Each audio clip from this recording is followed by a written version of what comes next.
In this video, we are going to do a sample induction proof, and we're going to do that by using the Game of Nim.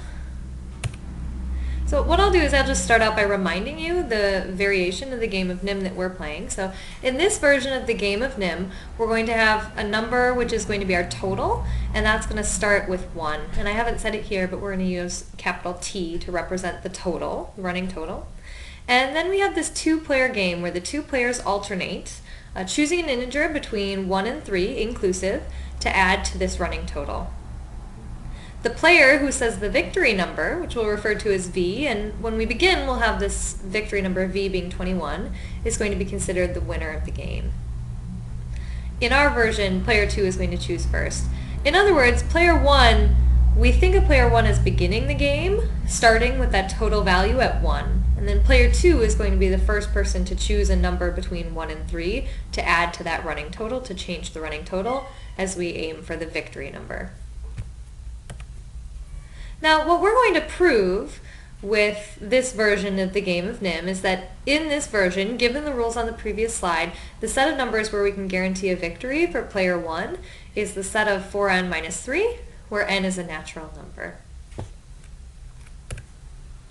Now, when we begin our proof, any good induction proof ought to begin with their base case, and our base case is going to be the first natural number, which is 1. When we plug this into our formula, 4 times 1 minus 3, we get a number of 1, and we say that this is a guaranteed victory for player 1. Didn't necessarily say it on the previous slide, but the way we play the game is player 1 begins by saying 1. 1 is the total, and then player 2 would be the first person to choose a number.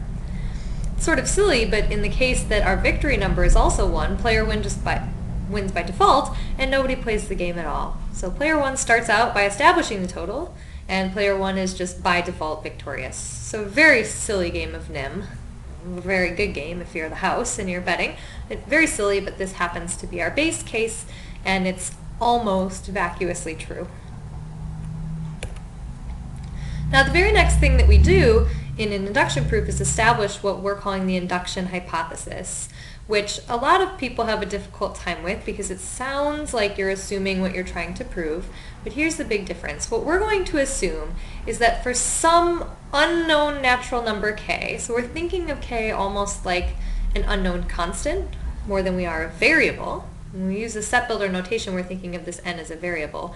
Here in our induction hypothesis, we're thinking of k more as an unknown constant. It's some value we don't know, but what we're going to assume is that player 1 can guarantee a victory when the victory number v is 4k minus 3.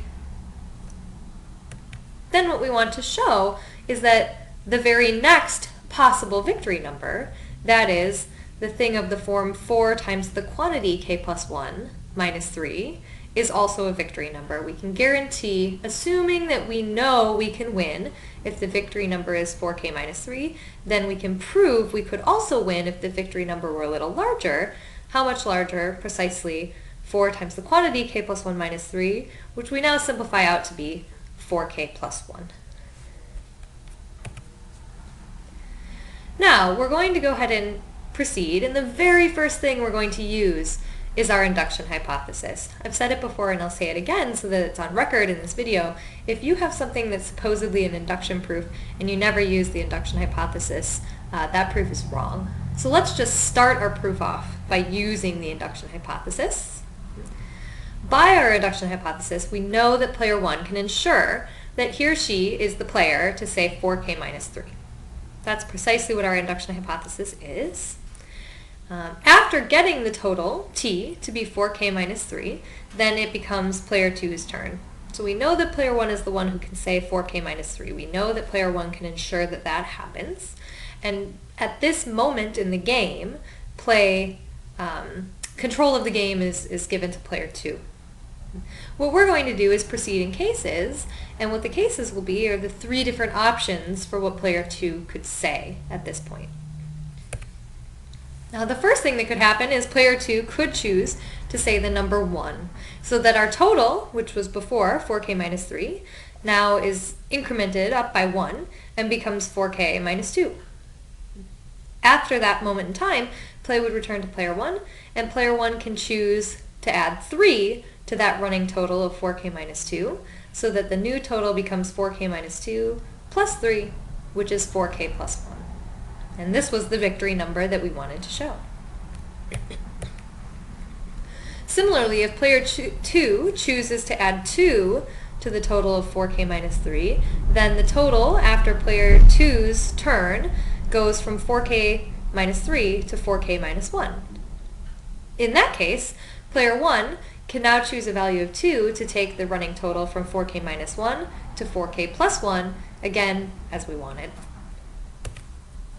Last, if player 2 chooses 3 to add to the running total, the total goes from 4k minus 3, which was what it was when player 1 was playing, to 4k minus 3 plus 3. In this instance, player 1 simply chooses a value of 1 to take the running total from 4k to 4k plus 1. And what do we see?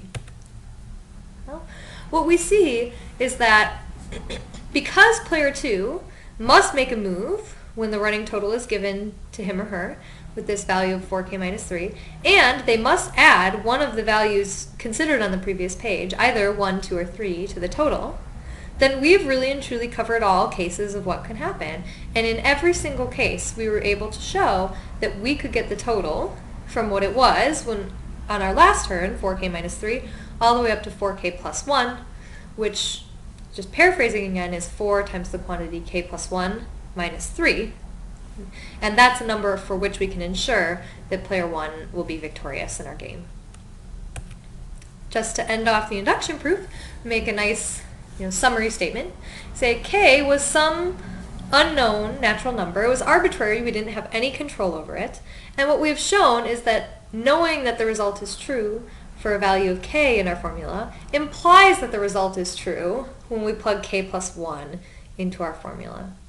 And what we conclude is that by induction, the set of values for which player 1 can ensure a victory is the set of numbers 4n minus 3, where n is a natural number, as desired.